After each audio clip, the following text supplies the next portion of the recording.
Salvador Domingo Felipe Jacinto Dali y Domene atau Salvador Dali merupakan seorang seniman surrealis asal Spanyol yang terkenal karena keterampilan teknisnya. Gambar yang presisi, mencolok dan aneh membuat namanya masuk ke dalam daftar sebagai seniman paling berpengaruh di dunia. Ia sering mengangkat berbagai tema dalam karya-karyanya seperti mimpi, alam bawah sadar, seksualitas, agama, sains, dan hubungan pribadinya yang paling dekat. Ia juga menulis beberapa buku otografi, fiksi, dan puisi yang dikenal sangat mengagumkan.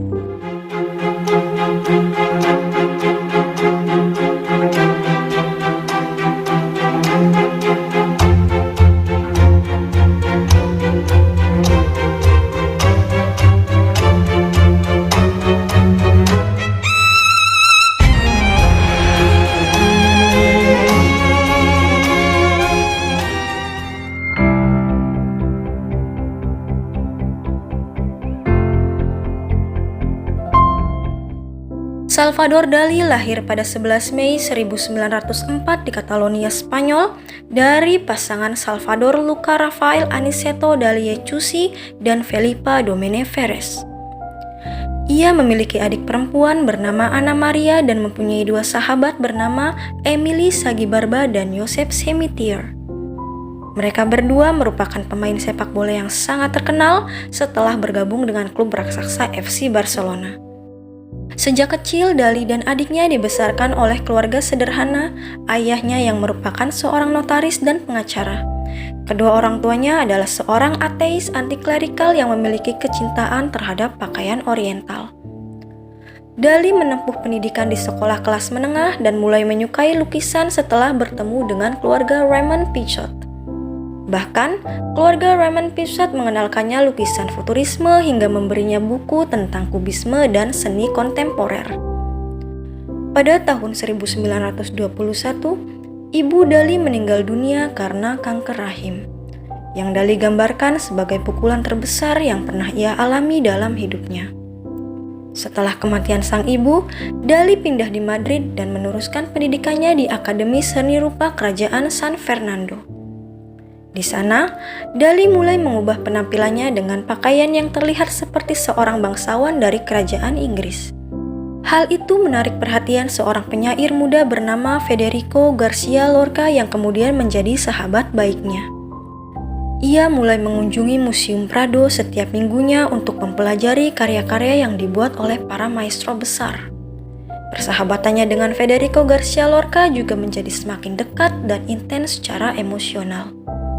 Namun setelah Federico ditemukan meninggal, sikap Salvador Dali mulai berubah dan terlihat lebih temperamental.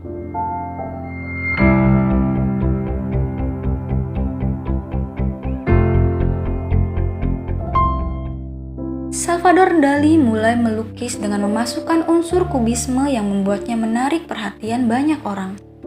Hal itu bukan tanpa alasan karena di periode tersebut tidak ada satupun seniman kubisme di kota Madrid. Kabaret Scene merupakan lukisan pertama Salvador Dali yang terinspirasi oleh seniman asal Italia bernama Pablo Picasso. Dan sejak saat itu, Dali secara bertahap memperkenalkan banyak gambar aneh di dalam karyanya yang mengandung interpretasi simbolik. Bahkan pada tahun 1925, Dali mengadakan pameran tunggal pertamanya di Barcelona yang dihadiri oleh para kurator, kritikus seni, dan seniman yang telah memiliki nama besar. Meski hanya memamerkan 12 lukisan kubisme dan 4 lukisan bergaya realis, pameran tersebut berhasil sukses dan menerima banyak pujian dari kritikus seni. Di periode tersebut, Dali mulai menggambarkan dirinya sebagai seorang komunis, anti-monarki, dan anti-klerikal. Ia menentang kekejaman yang dilakukan oleh rezim diktator Spanyol bernama Miguel Primo de Rivera. Hal itu membuatnya ditangkap dan dipenjara karena dianggap berbahaya dan akan memicu kekacauan publik. Setelah dibebaskan berkat bantuan dari para seniman berpengaruh, Dali pergi ke Prancis dan bertemu Pablo Picasso yang sangat ia hormati. Pertemuan tersebut membuat Dali semakin termotivasi untuk melahirkan karya yang sangat mengagumkan. Ia membuat dua lukisan surrealisnya berjudul Honey is Sweeter Than Blood dan Gadget and Hand yang dipamerkan di tahun 1927. Karya-karya tersebut menampilkan banyak elemen yang menjadi ciri khas dan sangat ikonik dari lukisan Salvador Dali.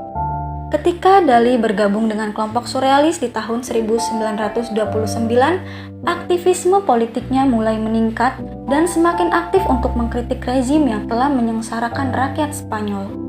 Ia juga terlibat dalam Front Pekerja dan Petani Spanyol hingga menyampaikan ceramah di pertemuan penting untuk mendukung masyarakat. Selain itu, seksualitas Dali juga memiliki pengaruh besar untuk karya-karyanya yang dianggap kontroversial seperti The First Days of Spring, The Great Masturbator, dan The Lugubrious Game. Di periode tersebut, Salvador Dali mulai menumbuhkan kumis yang terinspirasi dari seorang pelukis yang muncul di abad ke-17 bernama Diego Velázquez. Ia juga berkolaborasi dengan seorang sutradara bernama Luis Buñuel untuk membuat film horor yang sangat terkenal. Lalu saat Dali berada di sebuah toko buku, ia bertemu dengan seorang imigran Rusia bernama Elena Ivanovna Diakonova yang dikenal sebagai Gala. Pertemuan tersebut membuatnya mulai merasakan jatuh cinta meski saat itu Gala masih berstatus istri dari seorang penyair Paul Eluard. Selain itu, hubungan Dali dan ayahnya menjadi semakin memburuk setelah Dali membuat lukisan The Sacred Heart of Jesus dengan tulisan yang provokatif. Ayahnya sampai mengatakan jika Dali akan kehilangan hak waris dan dilarang menginjakkan kakinya lagi di rumahnya. Pada tahun 1931, Dali dan Gala akhirnya tinggal bersama setelah Gala menceraikan suaminya 1 tahun yang lalu. Dali juga melukis salah satu karyanya yang paling terkenal berjudul Persistence of Memory. Lukisan tersebut lalu dipajang di Galeri Pierre Cole di Paris yang disebut-sebut sebagai karya paling artistik oleh banyak orang. Karena hal itu, Salvador Dali dianggap sebagai seorang seniman serba bisa meski Dali sendiri tidak pernah mau mengakuinya. Pada tahun 1934, Dali dan Gala akhirnya menikah hingga memutuskan untuk tinggal di kota Paris, Prancis. Selain menginspirasi banyak karya seninya, Gala juga bertindak sebagai manajer untuk mengatur semua keuangannya. Meski sempat hampir bangkrut karena kehidupan mewah sang istri, Dali berhasil membangkitkan kembali ekonominya dengan menjual beberapa lukisannya yang saat ini telah menjadi sangat langka dan diburu oleh para kolektor. Lalu saat kelompok surrealis mengalami perpecahan akibat perbedaan ideologi, Dali mulai mengembangkan sikap politiknya dengan mengejek kelompok fasisme. Bahkan André Breton sampai menuduh Dali sebagai simpatisan Adolf Hitler, tetapi langsung dibantah oleh Dali secara terbuka. Beberapa bulan setelahnya, Dali datang ke Amerika untuk mengadakan sebuah pameran di Galeri Julian Levy New York untuk pertama kalinya. Ia disambut baik oleh seorang pebisnis bernama Carrie C. Crosby yang dikenal sebagai penemu BRA modern pertama atau pakaian dalam wanita. Bahkan, Carrie C. Crosby sampai membuatkan Salvador Dali sebuah pesta besar sebelum ia kembali ke negaranya. Ketika pecahnya Perang Saudara Spanyol di tahun 1936, Dali dan istrinya pergi ke Inggris untuk menghindari perang yang sangat mengerikan. Ia lalu membuat pameran surrealis di kota London untuk mendanai para pemberontak yang berisi teman-teman dekatnya. Beberapa lukisan yang ia pajang dibeli oleh para kolektor seni dengan harga yang sangat fantastis. Konon, 2 lukisan Dali berjudul Lobster, Telephone, dan My Way Sleep Sofa dibeli oleh Raja Inggris bernama George VI. Pada tahun 1939, Dali dan istrinya terbang ke Amerika untuk mengikuti pameran dunia yang diadakan di kota New York. Ia memajang patung surrealis miliknya bernama Dream of Venus yang dianggap aneh namun sangat mengesankan. Seorang kolektor menawar patung tersebut sebesar $5 juta, namun Dali menolak karena ingin memajangnya di museum agar generasi muda tahu hasil karyanya. Lalu setelah Francisco Franco meraih kemenangan dalam Perang Saudara Spanyol, Dali menulis surat untuk Luis Buñuel yang mengecam atas ideologinya yang menganut paham sosialisme dan marxisme. Luis Buñuel membalasnya dengan menuduh Dali sebagai seorang penghasut yang akan menciptakan perang antar ras hingga agama. Ketika Perang Dunia II pecah setelah Jerman menyerang Polandia, Dali dan istrinya memutuskan untuk tinggal di Amerika dengan menyewa sebuah rumah mewah. Ia lalu merilis buku otografi The Secret Life of Salvador Dali. Bahkan pada tahun 1944, Dali membuat buku novel pertamanya berjudul Hidden Faces yang semua keuntungannya disumbangkan untuk korban perang. Setelah Perang Dunia selesai, Dali menjadi salah satu seniman paling dikenal di dunia dengan karya-karyanya yang luar biasa. Ketenaran Dali membuatnya sering diundang sebagai tamu di acara-acara televisi Spanyol, Prancis, dan Amerika. Hal itu membuat sikap Dali berubah menjadi sosok yang sombong, angkuh, dan sangat arogan. Pada tahun 60-an, Dali mulai melukis dengan menggunakan ilusi optik yang menginspirasi seniman muda bernama Andy Warhol.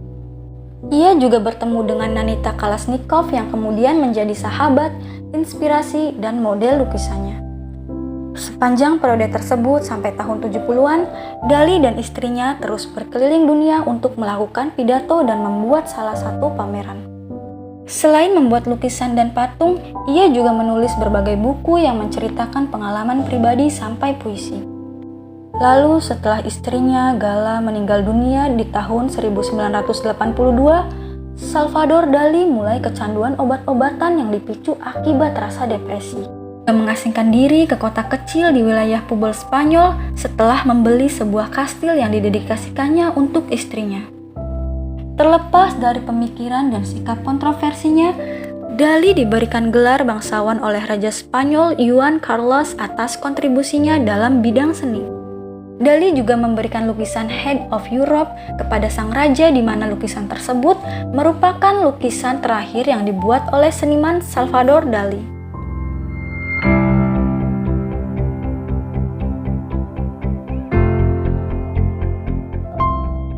Sejak kematian istrinya, Salvador Dali sering sakit-sakitan karena terus mengonsumsi obat-obatan untuk meredakan rasa depresinya. Selain hidup dalam kesendirian, ia tidak lagi membuat karya apapun yang membuat Nanita Kalashnikov selaku sahabatnya mulai khawatir dengan kondisinya. Pada November 1988, Dali dilarikan ke rumah sakit setelah terjatuh dan mengalami serangan jantung. Raja Juan Carlos sampai mengunjungi Dali di rumah sakit untuk memberikannya semangat secara moral dan emosional. Meski sempat sembuh dan menjalani aktivitasnya seperti biasa, Salvador Dali kembali dilarikan ke rumah sakit untuk mendapat perawatan medis. Ia dimakamkan di ruangan bawah tanah tepat di bawah panggung Dali Theater and Museum yang terletak di kota Figueres, Spanyol. Upacara pemakamannya sampai dihadiri oleh ribuan orang termasuk para seniman dari seluruh dunia.